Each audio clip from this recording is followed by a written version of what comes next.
Cabinet मंत्री प्रहलाद पटेल ने बाबा महाकाल की भस्म आरती में शामिल होकर परिवार सहित दर्शन किए हैं। दरअसल कैबिनेट मंत्री प्रहलाद पटेल ने राहुल गांधी पर भी इस दौरान निशाना साधा। उन्होंने कहा कि राहुल गांधी की न्याय यात्रा पर कुछ बोलने की मतलब ही नहीं निकलता, क्योंकि उनकी कोई साख ही नहीं है। दरअसल आपको बता दें कि कैबिनेट मंत्री बनने के बाद पहली बार वह उज्जैन पहुंचे, जहां पर प्रहलाद पटेल ने बाबा महाकाल के दर्शन किए, भगवान महाकाल से आशीर्वाद लिया।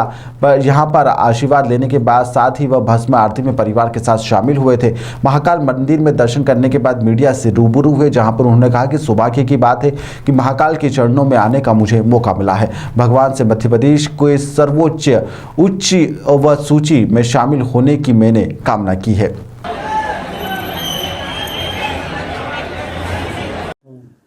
आज मेरे लिए बड़ा सौभाग्य का दिन है कि मेरे आराध्य परम पूज्य श्री वासु जी का अवतरण दिवस है और मैं पथिक हूँ जिसने जीवन में खान पान का और बाकी अनुशासन का जो उन्होंने मुझे संकल्प दिलाया था, मैं उस पर रास्ते पर चलता हूँ।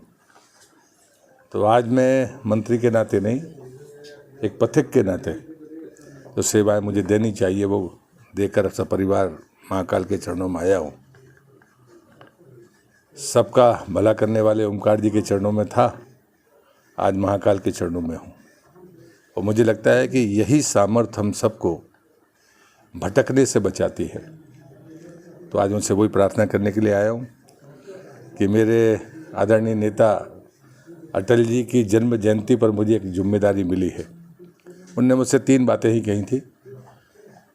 सदन में मर्यादित रहिए, सार्वजनिक जीवन में अनुशासित रहिए और जीवन भर स्वराज के लिए काम करते रहिए, तो गरीब और ज़रूरतमंद को न्याय मिल ही जाएगा। जिम्मेदारी छोटी बड़ी नहीं होती, जो मिले उसे ईमानदारी के साथ निर्वहन करिए।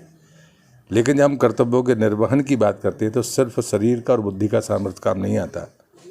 हमें अपने पुरखों का, गुरुओं का और देव शक्तियों की सामर्थ्य की ज़रूरत पड़ती है और उसके लिए पात्रता जरूरी है। तो वही उनके चरणों में निवेदन करने आया हूँ कि भटकाव जीवन में ना आए, ऐसी सामर्थ्य मुझे दें। सर, युवा और वरिष्ठों का इस बार मंत्रिमंडल में विस्तार हुआ है, किस प्रकार देखते हैं? मुझे लगता है कि नई पीढ़ी को फ्यूजन बहुत पसंद है और भारतीय जनता पार्टी हमेशा ऊर्जा और अनुभव का तालमेल रही है। आप सदैव अटल जी के समय से लेकर अभी तक देखिए तो हमारे पास में अनुभवी नेताओं की एक लंबी फहरिस्त है, लेकिन आने वाली 2-3 पीढ़ियों तक नई ऊर्जा हमारे पास है। तो मुझे लगता है कि अवसर मिलता है तो दोनों का सहयोग विकास में भी गति देगा और उसको प्रगति के मुकाम पर भी पहुंचाएगा। विभागों का सर कब तक बंटवारा हो पाएगा? मुझे लगता है उज्जैन वालों को मुझसे नहीं पूछना चाहिए।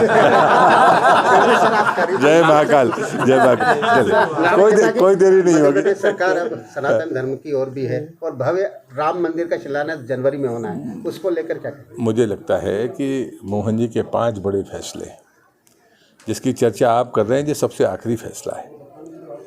हमारा काम है विकास का काम। जो उन्होंने बाकी फैसले किए, हमें उसकी चिंता करनी चाहिए कि किसी गरीब आदमी को हो या किसान को हो, उसको किसी के दरवाजे पर जाए बगैर उसका नामांतरण हो जाएगा। ये आज भी देश के सामने चुनौती है। इसलिए मध्य प्रदेश के इस फैसले को मैं मानता हूँ कि मोहन जी का ये फैसला, ये बड़ा फैसला है, चर्चा इसकी होनी चाहिए, जिससे आम गरीब और ताकतवर दोनों शायद कहीं ना कहीं मन में खटास रखते हैं। और जो उनका पहला फैसला है, मैं उनका अभिनंदन करता हूँ। राहुल गांधी न्याय यात्रा निकाल रहे हैं लोकसभा से। जिनकी साख नहीं होती उनके उपक्रम का कोई फायदा नहीं।